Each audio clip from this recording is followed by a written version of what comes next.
رسول اللہ صلی اللہ علیہ وسلم پر جب شراب حرام ہوئی تو حضرت انس رضی اللہ عنہ کہتے ہیں کہ میں چھوٹی عمر کا تھا، تو میری والدہ کے شوہر ابو طلحہ انصاری وہ اور ان کے ساتھی بیٹھے ہوئے تھے، تو میں سب کو شراب پلا رہا تھا۔ جب اعلان ہوا لوگوں سن لو، اللہ اس کے رسول صلی اللہ علیہ وسلم نے شراب کو حرام کر دیا ہے، جیسے ہی اعلان ہوا تو حضرت ابو طلحہ انصاری کہنے لگے انس بیٹے جاؤ اور وہ مٹکے سارے انڈیل دو۔ کسی نے نہیں سوچا کہ یہ کیا ہو رہا ہے۔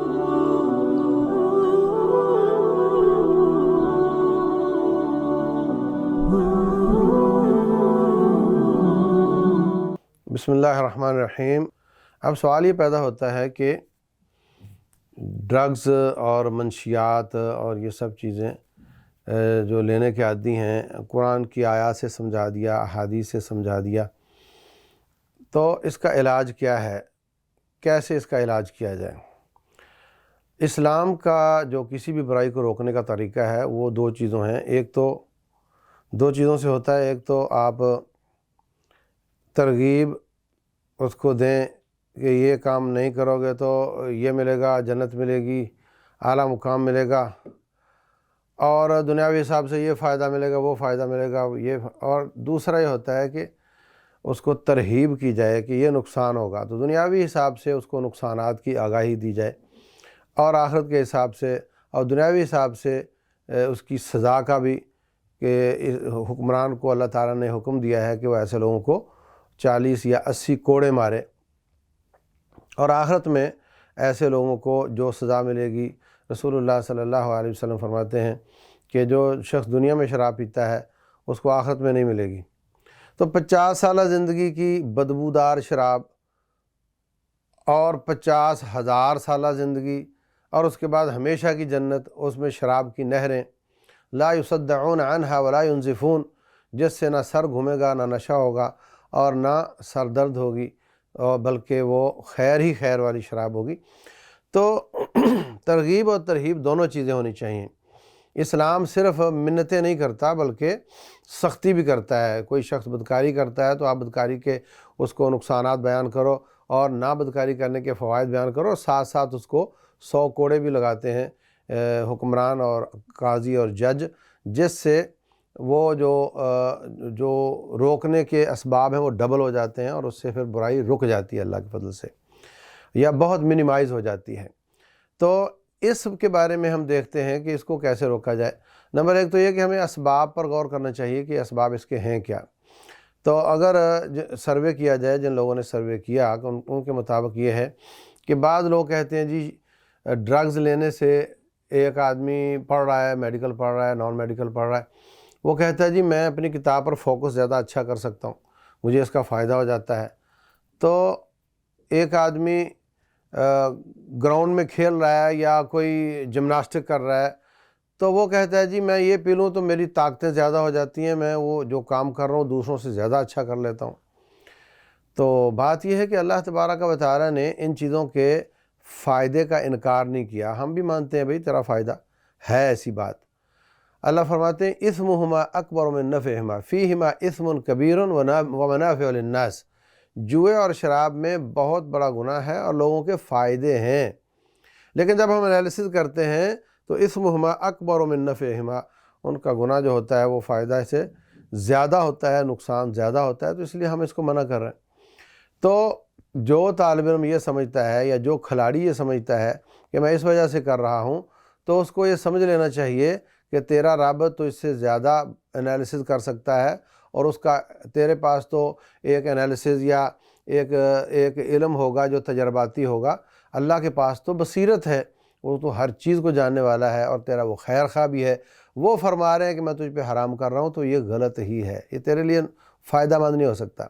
ایک شخص نے پوچھا کہ جی میں ایسی دوائی کھاؤں تو مجھے فائدہ ہوتا ہے جس میں شراب ڈلتی ہے، تو رسول اللہ صلی اللہ علیہ وسلم فرماتے ہیں ان اللہ لم یجعل الشفاء فی حرام، اللہ تعالیٰ نے حرام چیز میں کوئی شفا نہیں رکھی۔ بظاہر آپ کو نظر آئے گی لیکن اس کا جو الٹیمیٹ رزلٹ ہے وہ غلط ہی ہوگا، نقصان ہی دے گا۔ وہ ایک بیماری میں بظاہر شفا یا ریلیکسیشن یا جو آپ کہتے ہیں فوکس کو آپ کو ملتا ہوگا، لیکن اس کے 10 نقصانات ہوں گے جو اس ایک فائدے سے زیادہ بھاری ہوں گے۔ اس لیے یہ بہانہ نہیں چلے گا۔ دوسری بات یہ ہے کہ جب تو ایمان والا ہے، بلکہ پہلی بات یہ ہے کہ جب تو ایمان والا ہے، اور ایمان کا مطلب یہ ہے کہ میں اللہ اور اس کے رسول صلی اللہ علیہ وسلم کی ہر بات مانوں گا، انہوں نے سختی کے ساتھ اس کو منع کیا ہے، تو ایمان کا تقاضا یہ ہے کہ تو باز آ جا اپنے میں یہ کہتا ہوں، میں ریلیکس ہوتا ہوں، میں فوکس زیادہ کر لیتا ہوں، یہ باتیں بعد کی ہیں۔ ایمان تیرا تقاضا کرتا ہے کہ ان چیزوں کو چھوڑ دے اور آئندہ اس کی طرف بالکل نہیں آنا۔ رسول اللہ صلی اللہ علیہ وسلم پر جب شراب حرام ہوئی تو حضرت انس رضی اللہ عنہ کہتے ہیں کہ میں چھوٹی عمر کا تھا، تو میری والدہ کے شوہر ابو طلحہ انصاری وہ اور ان کے ساتھی بیٹھے ہوئے تھے، تو میں سب کو شراب پلا رہا تھا۔ جب اعلان ہوا ان اللہ ورسولہ یحرمان الخمر، لوگوں سن لو، اللہ اس کے رسول صلی اللہ علیہ وسلم نے شراب کو حرام کر دیا ہے، جیسے ہی اعلان ہوا تو حضرت ابو طلحہ انصاری کہنے لگے انس بیٹے جاؤ اور وہ مٹکے سارے انڈیل دو۔ سب نے اپنی شراب گرا دی زمین پر، بڑی قیمتی چیز تھی ان کے ہاں، وہ بڑی محبوب چیز تھی ان کے ہاں، وہ کسی نے نہیں سوچا کہ یہ کیا ہو رہا ہے۔ اللہ اکبر۔ اور یہ جو ایمان کا تقاضا ہے، ہمیں ایمان بلڈ کرنا چاہیے۔ اس وقت جو بہت بڑی مصیبت ہے ان نوجوانوں کی جو سکولوں کالجوں میں مرد عورتیں بچیاں یہ کام کر رہی ہیں، ان کی سب سے بڑی مشکل یہ نہیں ہے کہ وہ ڈرگز لے رہی ہیں، ان کی سب سے بڑی مشکل یہ ہے کہ وہ ایمان سے دور ہوتی جا رہی ہیں۔ ایمان جو ہے وہ انسان کو ہر برائی سے منع کرتا ہے اور ہر نیکی کی طرف لے کر آتا ہے۔ تو کوشش کی جائے سوشل میڈیا کے ذریعے بھی، ممبر و محراب کے ذریعے بھی، کہ لوگوں کا ایمان اپ کیا جائے اللہ اس کے رسول پر، کتاب اللہ، کتابوں پر، نبیوں پر، آخرت پر، مرنے پر، قبر اور حشر پر، جنت اور جہنم پر۔ جو ایمان ہے یہ یقین زیادہ مضبوط ہو جائے تو انسان فوری طور پہ ان مسائل سے، ان پریشانیوں سے نکل جاتا ہے۔ اسی طریقے سے بعض لوگ کہتے ہیں جی یہ جو شراب ہے یا جو گولیاں ہیں یا انجیکشن ہیں، یہ ٹیکے ہیں، یہ میرے والدین مجھے ٹائم نہیں دیتے تو میں پھر اکیلا ہوتا ہوں، تو یا میری وہ بات نہیں سنتے تو میں ٹینشن میں ہوتا ہوں، یہ لے لیتا ہوں تو مجھے ریلیکس ملتا ہے۔ تو یہ بیماری کا علاج بیماری سے کرنے والی بات ہے۔ میر کیا سادہ ہیں، بیمار ہوئے جس کے سبب اسی عطار کے لونڈے سے دوا لیتے ہیں۔ تو یہ تو بیماری کا علاج بیماری سے کرنے والی بات ہے۔ اور اس میں سچی بات تو یہ ہے کہ والدین کو بھی سوچنا چاہیے، ایک ہی کمرہ ہوتا ہے، ایک بیڈ ہوتا ہے، اور والد سوشل میڈیا پہ کسی کے ساتھ چیٹ کر رہا ہے اور بیوی کسی کے ساتھ چیٹ کر رہی ہے، اور جناب بچے اپنا اپنا لے کر بیٹھے ہوئے ہیں، بچوں کو وقت نہیں ملتا۔ تو یہ لیٹ نائٹ آتا ہے۔ کیوں لیٹ نائٹ آتا ہے بھائی؟ اس لیے کہ گھر کے خرچے پورے نہیں ہوتے تو میں اوور ٹائم لگاتا ہوں، اور وہ جب آتا ہے تو بچے سو چکے ہوتے ہیں، اور جب یہ بچے سکول جاتے ہیں تو یہ سو چکا ہوتا ہے، اور ان کی ملاقات ویکینڈ پر ہوتی ہے۔ یہ بہت بڑا المیہ ہے، ہمیں اس کا حل نکالنا چاہیے۔ بیوی کو چاہیے کہ وہ یہ کہے کہ میں اپنے اخراجات کم کرتی ہوں، اپنے کپڑے، اپنا کاسمیٹکس اور میں ادھر ادھر کی چیزیں کا اخراجات کم کرتی ہوں، مجھے وہ 8 گھنٹے والی جو آپ کی ڈیوٹی ہے نا اس کی تنخواہ کافی ہے، مجھے نہیں زیادہ پیسے چاہیے، لیکن مجھے آپ چاہیے، آپ آ جا کرو وقت پر، بچوں کو دیکھیں، بچوں میں بیٹھیں، ان میں احساس محرومی کم ہو اور وہ اس طرح کی مصیبتوں میں نہ جائیں۔ ایک تو ان کو وقت نہ دینے کی وجہ سے ایسا ہوتا ہے، نکل گیا جناب امریکہ چلا گیا، برطانیہ، کویت چلا گیا، اور وہاں 5 سال کے بعد آیا، تو کیا بنے گا ایسے خاندان کا جس کا جو سربراہ ہے وہ سر پر نہیں ہے؟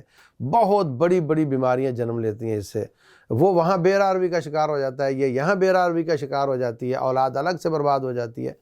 تو تھوڑے پہ گزارا کرنا اور اس پہ اللہ کا شکر ادا کرنا، روکھی سوکھی کھا کر بچوں میں رہ کر ان کی تربیت کرنا، یہ ہے منہج جو صحابہ کرام کا ہے۔